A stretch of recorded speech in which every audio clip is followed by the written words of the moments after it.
Some years ago, I was kneeling quietly at the spot where this took place. It is definitely the spot. The fact that Christians have fought over it from the beginning indicates that must be the case. Indeed, so strong was the desire to have bits of it that they opened up one end, and that part is in the hand of the Coptic Christians. There's a little altar there. So 2/3 of it give you the present structure, and in recent times they cleaned up radically the whole part inside, which meant taking off the slab of protection. So they were going down a layer to the original. The original hasn't changed. God has not changed. And next Saturday, because of the difference between the Gregorian calendar and the Julian one, followed by the East, and therefore the Patriarch going back to St. James, he's the Greek Patriarch of Jerusalem, it will happen in his hand, there. From that tomb, it will spring up. Miraculous light and fire. I'll come back to that next week. You can see it online on YouTube. They put it up. I think it's actually live streamed. It happens between 12 and 2 on Holy Saturday. But when I was there, I had gone back deliberately to be there alone when there weren't any pilgrims around early in the morning, and I could feel there's something here. Power. Something huge happened at this spot, and still is. It has been picked up by very intricate technology that there is within the edifice of the Holy Sepulchre a high level of energy, and it explodes frequently. That is to say that it's not normal. What happens on Holy Saturday, massively, explosively, visibly for us, happens throughout the year with little tremors of energy. The place is full of something different. Power. But it's the same power as we have in our hands at the altar. And that is picked up by one of those few among human beings who has gone in there to catch the light. If the Patriarch himself is too old, it would have to be someone in his name, and we have testimony. And one of the recent cases has been that the person, the bishop going in, felt this is exactly what happens behind the holy doors at the consecration in the Divine Liturgy. It's exactly the same power. Only in one case, it's purely in faith.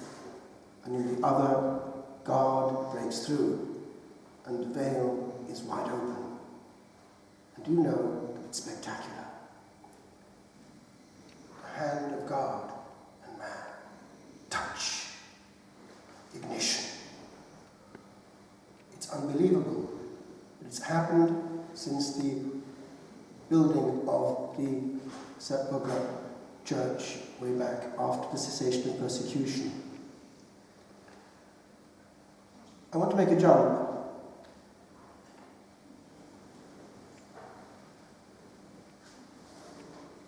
Closer to us geographically, we have what was actually in that place, the Holy Shroud.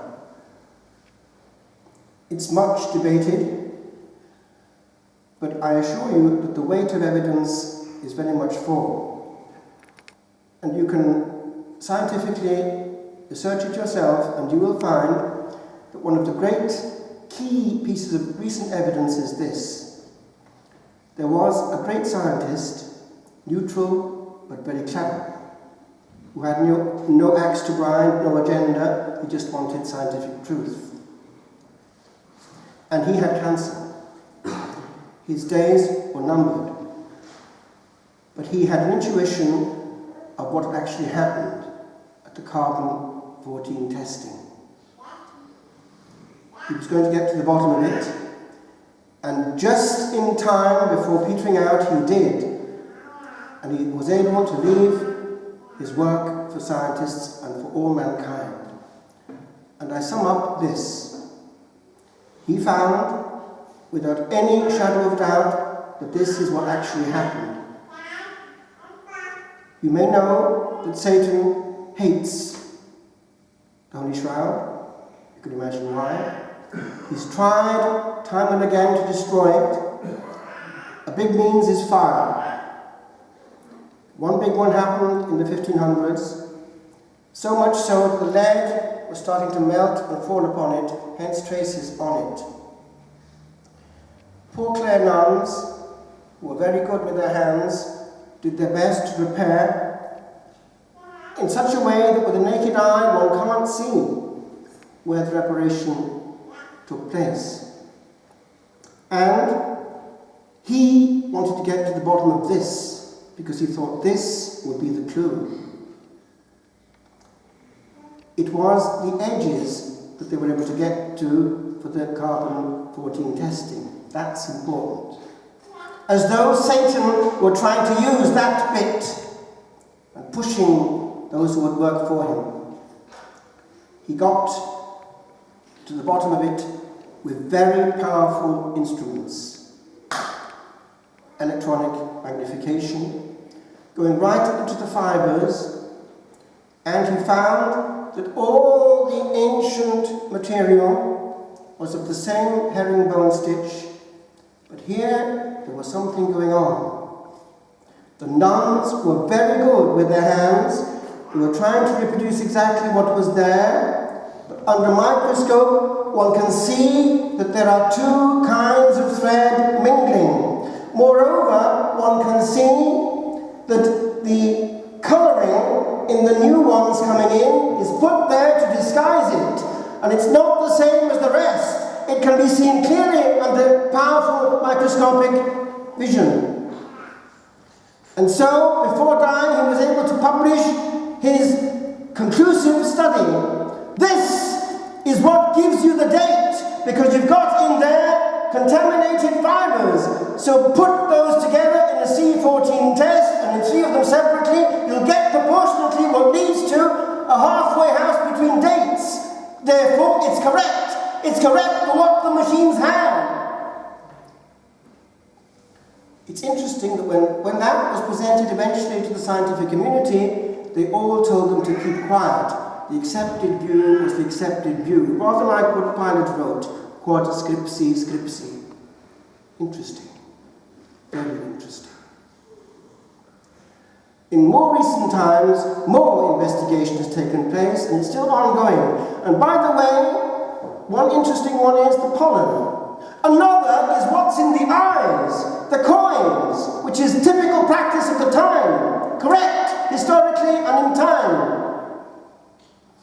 Another is the blood sample. It's the same AB group, rare here, frequent in the Middle East, which is found on all the Eucharistic miracles and all those bleeding statues where blood comes out from the heart of the Lord or his wounds. Interesting. Moreover, scientists have found that to produce that particular image without folds and pleats, only one explanation is possible. At the moment, I say the moment, of coming back to life, the body was suspended in the air. You look carefully at the shroud, what you have? Death, blood, wounds. Before retiring as Pope, our good Holy Father Benedict tried discreetly in his quiet way to promote devotion to the napkin, what he would refer to as the face of God. It's that part of the linens, the napkin, of which the Gospel speaks, which is not the shroud itself, but kept apart in Manopello. There is a German hermit living there, and he was touched by the fact that she'd given her life to make it known. Look carefully here. What can you see? Come back in a minute. First of all, if you superimpose one on the other, you will find that the lines correspond exactly. It's the same face. But it's not the same point in time. Can you see what's happening here? Look carefully. Look at the eyes. They're just waking from a deep sleep. Look at the mouth. It's just opening and taking a first light breath. It's the moment at which the soul returns. I have conquered. Can you imagine the ecstasy in the Lord as his body and soul recombine?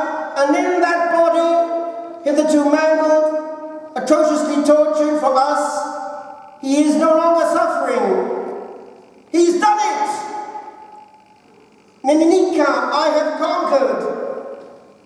Found on the icons until the end of time. The Alpha and the Omega. And this is the point of intersection. In 1997, something of that explosion I felt was coming through me. It was at ordination in the cathedral in Siena. The moment when you change ontologically from becoming just a deacon to becoming forevermore a priest, it's happening at one point. The bishop has already laid his hand on you. That's coming from the upper room. And there is the consecratory prayer. And in it is the consecratory formula. At that point, before you are a deacon, afterwards you are a priest. Forever, in heaven or in hell, irreversibly. Dona Padre Omnipotente, give Father Almighty, says the Archbishop with all the power he has coming from the upper room. And at that point, I had my eyes closed, and for a fraction, I felt something happening, and I sort of saw my soul being taken out of my body, and something of the Eternal Father there, as it were, stamping it and putting it back. I knew that some change had happened. Shortly afterwards, I was allowed to go to Turin. It was in 1998, the following year, but only a few months after my ordination, that because I was back from Rome for the Easter ceremonies, I was encouraged to go with my confessor, the now prior, to Turin, further up north. It was the year when it was being exposed. It doesn't happen often. And I was able just to pause and look and gaze and contemplate. This touched him. Those are his marks. That is his face. That is what I'm holding. That is what I'm touching. That is what I'm calling down to earth. Every time I say those words, hoc est corpus meum, the body that suffered. Hic est calix sanguinis mei, the blood that the angels caught in chalices, the blood that is on our altar, the blood of which one small drop would be enough. And then also, immediately after being ordained, that very night starting to hear confessions. And I remember sensing, here again, one is not just a man. I absolve means Jesus absolves. He's using the voice box. Heaven and earth touch in our sacramental life. Do you know why the Lord wept blood in Gethsemane? According to Blessed Anne Catherine Emmerich, who saw it all, the reason why he cried out that that chalice be taken away from him was not actually the physical suffering itself, but the vision he had at that point of the abuse of it, the waste of it, for millions and millions of souls until the end of time, who would say, no, I don't need this. He couldn't bear the pain of seeing the pain in vain for millions and millions of souls who would waste the precious blood and wish to spend eternity without him.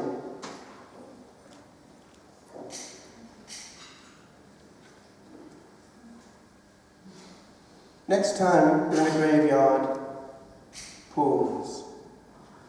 Each grave contains eternity, either that way or that way. But it has to be one or the other.